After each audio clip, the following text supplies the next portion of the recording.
Tahap kesedaran orang ramai terhadap kebersihan makanan dan tempat penyediaan makanan masih lagi berada di tahap sederhana.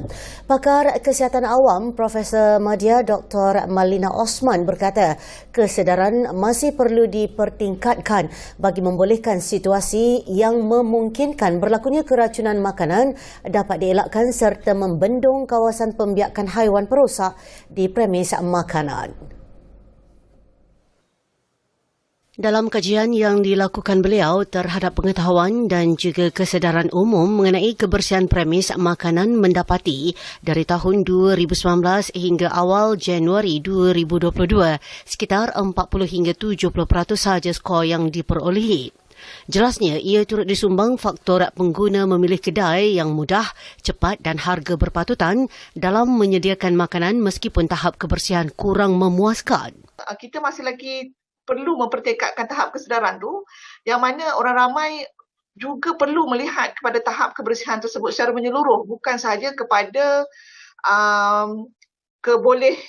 dapatan makanan tu dalam tempoh yang cepat, pantas dan juga harganya murah, tapi juga perlu melihat kepada latar belakang secara keseluruhan bagi membendung praktis yang tidak higienik, terutama di kalangan peniaga yang mungkin mementingkan keuntungan dan juga tidak mengindahkan tahap kebersihan sehingga mendedahkan pengguna mendapat masalah-masalah berkaitan dengan penyakit bawaan makanan.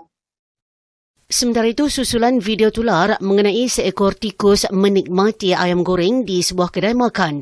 Dr. Malina mengingatkan pengguna untuk membuat pemantauan kendiri terlebih dahulu sebelum makan di premis tersebut. 3 perkara yang boleh dijadikan indikator kebersihan sesebuah premis iaitu praktis pengendalian makanan, kaedah makanan disimpan, disediakan dan dipamerkan kepada pengguna, serta prasarana yang perlu dipenuhi bagi memastikan tahap kebersihan makanan yang dijual berkualiti, selamat dan tidak memudaratkan orang ramai.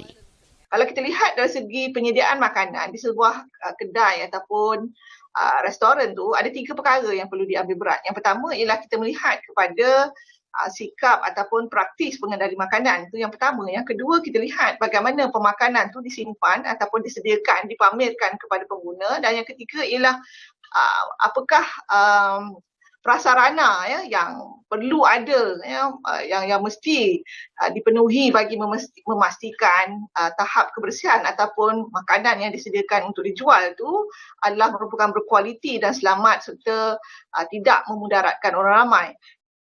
Beliau turut menasihatkan orang awam agar tidak bergantung kepada grade kebersihan premis makanan yang dipaparkan di hadapan kedai semata-mata kerana pemarkahan hanya dibuat pada waktu tertentu sahaja.